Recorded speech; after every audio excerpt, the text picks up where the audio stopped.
আসসালামু আলাইকুম রহমতুল্লাহ। আমরা দেখতে দেখতে চলে আসলাম নবম পর্বে। যদি আমরা ইতিপূর্বে আমাদের মেথড অনুযায়ী যারা প্র্যাকটিস করেছি তাদের অবশ্যই আমাদের বিশ্বাস তাদের ছোট ছোট সেন্টেন্স অবশ্যই আমরা ক্রিয়েট করতে পারি। আমরা আজকে কিছু নতুন সেন্টেন্স নিয়ে এসেছি, চলুন সেগুলি আমরা প্র্যাকটিসের নিয়ম বলে দিই। এখানে লেখা আছে দিস ইজ এ বাল্ব, এটা একটা বাতি। অর্থাৎ যদি আমরা বাংলায় বলতে যাই এটা একটা বাতি, তার ইংলিশভাবে বলতে হবে দিস ইজ এ বাল্ব। এখানে দেখেন এটা হয়, ইজ অর্থ হয়, হয় যেহেতু বাংলাতে এখানে বলা কোনো প্রয়োজন নেই, সেই কারণে হয় শব্দটুকু উঠিয়ে দেওয়া হয়েছে। এখন এই রকম আমরা আরও কমপক্ষে 19টি সেন্টেন্স আমরা ক্রিয়েট করব বা প্র্যাকটিস করব। যেমন আমরা বলতে যাব, যদি আমরা বলি ইতিপূর্বে যে সমস্ত ওয়ার্ড অতিবাহিত হয়েছে আমরা ওই সমস্ত ওয়ার্ড দিয়ে আমরা বলতে পারি। যেমন এটা একটা কলম, দিস ইজ এ পেন, বা এটা কলম, দিস ইজ পেন। এটা একটা বই, দিস ইজ এ বুক। এটা একটা chair, this is a chair. এটা একটা table, this is a table. এটা একটি pair, this is a guava. এটা একটা এরকম যতগুলি শব্দ আমরা পড়েছি এবং আমাদের চারপাশে যত ওয়ার্ড আছে ওই সমস্ত ওয়ার্ড দিয়ে আমরা বেশি প্র্যাকটিস করার চেষ্টা করব। যদি ওই সমস্ত ওয়ার্ডের ইংলিশ আমরা বলতে না পারি তাহলে আমরা অবশ্যই অভিধান বা মোবাইলে সার্চ দিয়ে আমরা জেনে নেব। তারপর যদি সেই কাঙ্ক্ষিত বস্তুটি দূরে বোঝাতে যাই তাহলে আমরা দিসের জায়গায় দ্যাট শব্দটা আমরা ব্যবহার করব। যেমন দ্যাট ইজ এ ক্যাব, সেটা একটা টুপি।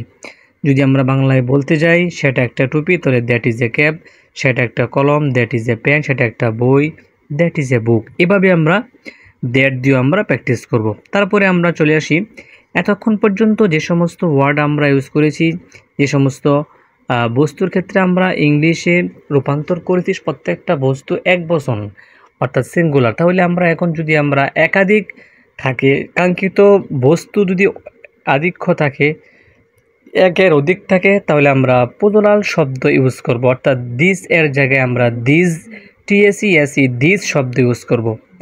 যদি আমরা বলতে যাই এগুলো জুতা, তাহলে দিস আর শো। যদি সেই বস্তুটি দূরে বোঝাতে যায়, দূরে থাকে, দূরে কোনো বস্তু বোঝাতে যায়, তাহলে বলতে হবে দিস এর জায়গায় দোজ, টিএসওএসই দোজ। অর্থাৎ দোজ আর ন্যাপকিন, ওইগুলো হলো গামছা। এখানে আর অর্থ হলো বা হয়। যদি আমরা হয়ের অর্থ হয় না বলি তাহলে কোনো সমস্যা নেই।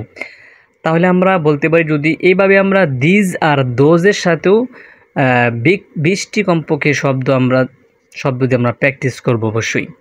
এভাবে আমরা 20টি করে শব্দ, 40টি শব্দ আমরা ইউজ করব। এবার চলে যাই নতুন কিছু সেন্টেন্সের দিকে।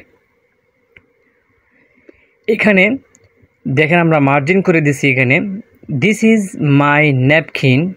এখানে মাই শব্দটা বৃত্তের ভিতরে ফেলানো হয়েছে, আবার উপরে 5 লেখা আছে। এখানে বোঝানো হয়েছে এখানে মাই শব্দটার জায়গায় আমরা 5টা শব্দ পরিবর্তন করে আমরা সেন্টেন্সটা প্র্যাকটিস করতে পারি। যেমন দিস ইজ মাই ন্যাপকিন, এটা আমার গামছা।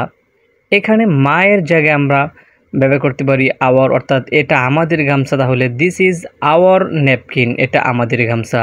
যদি বলতে যাই এটা তার গামছা, তাহলে দিস ইজ মাই এর জায়গায় হিজ আমরা ইউজ করব, দিস ইজ হিজ ন্যাপকিন, এটা তার গামছা। যদি বলি এটা তাদের গামছা, তাহলে দিস ইজ দেয়ার ন্যাপকিন, অর্থাৎ মাই এর জায়গায় দেয়ার শব্দ আমরা প্র্যাকটিস করব। তারপরে যদি আমরা বলতে যাই এটা তোমার গামছা, তাহলে দিস ইজ ইউর ন্যাপকিন, এটা তোমাদের গামছা, দিস ইজ ইউর ন্যাপকিন। এভাবে আমরা মাই এর জায়গায় আমরা 5টা শব্দ আমরা পরিবর্তন করে প্র্যাকটিস করব। তারপর দ্যাট ইজ মাই ক্যাপ। তারপর লেখা আছে পাশে 20টি। এভাবে 5টা শব্দ পরিবর্তন করে, প্রত্যেকটা শব্দ পরিবর্তন করে আমরা 20টি, তাহলে একটা সেন্টেন্সে কমপক্ষে 5টা শব্দ পরিবর্তন করে কমপক্ষে 100টি সেন্টেন্স আমরা প্র্যাকটিস করব। তারপর that is my cap,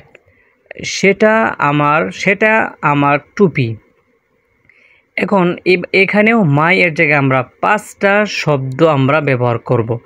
that is my cap, সেটা আমার টুপি। দ্যাট ইজ আওয়ার ক্যাপ, সেটা আমাদের টুপি। দ্যাট ইজ ইউর ক্যাপ, সেটা তোমার টুপি। দ্যাট ইজ ইউর ক্যাপ, ওইটা তোমাদের টুপি। দ্যাট ইজ হিজ ক্যাপ, সেটা তার টুপি, তাদের টুপি। এভাবে আমরা শব্দগুলি প্র্যাকটিস করব। তারপরে দিস, যেটা আমরা কিছুক্ষণ পূর্বেই প্র্যাকটিস করেছিলাম। এখানে দিস আর মাই গোয়াবা, এইগুলো হলো বা এইগুলো আমার পেয়ারা। এখানেও মাই এর জায়গায় আমরা কমপক্ষে 5টি ওয়ার্ড পরিবর্তন করে আমরা 20টি করে সেন্টেন্স ক্রিয়েট করব। তাহলে দোজ, তারপরে দোজ আর আওয়ার কাউ, ওইগুলো আমাদের গরু। এখানেও আমরা ওই আর আওয়ার জায়গায় দোজ আর আওয়ার কাউ, এখানে আওয়ারের জায়গায় আমরা বাকি অন্যান্য 5টা ওয়ার্ড আমরা পরিবর্তন করে করে প্র্যাকটিস করব। দোজ আর আওয়ার কাউ, ওইগুলো আমাদের গরু। দোজ আর মাই কাউ, ওইগুলো আমার গরু। দোজ আর ইউর কাপ, ওইগুলো তোমার গরু। দোজ আর ইউর কাপ, ওইগুলো তোমাদের গরু। দোজ আর দেয়ার কাউ, ওইগুলো তাদের গরু। দোজ আর হিজ কাউ, ওইগুলো তার গরু। এভাবে আমরা 5টি করে শব্দ পরিবর্তন করে এক একটা সেন্টেন্স আমরা এক একটা শব্দ দিয়ে আমরা কমপক্ষে 5টি করে টোটাল 100টি করে আমরা সেন্টেন্স এখানে ক্রিয়েট করব বা প্র্যাকটিস করব। এভাবে আমাদের এখানে 4টা আছে, প্রায় 4টা দিয়ে আমরা কমপক্ষে 400 সেন্টেন্স আমরা ক্রিয়েট করব। আমরা আশাবাদী আমাদের এই মেথড অনুযায়ী যদি আপনি প্র্যাকটিস করেন, বিশেষ করে স্পোকেন ইংলিশে আপনার ভালো একটা স্কিল অর্জন হয়ে যাবে ইনশাআল্লাহ।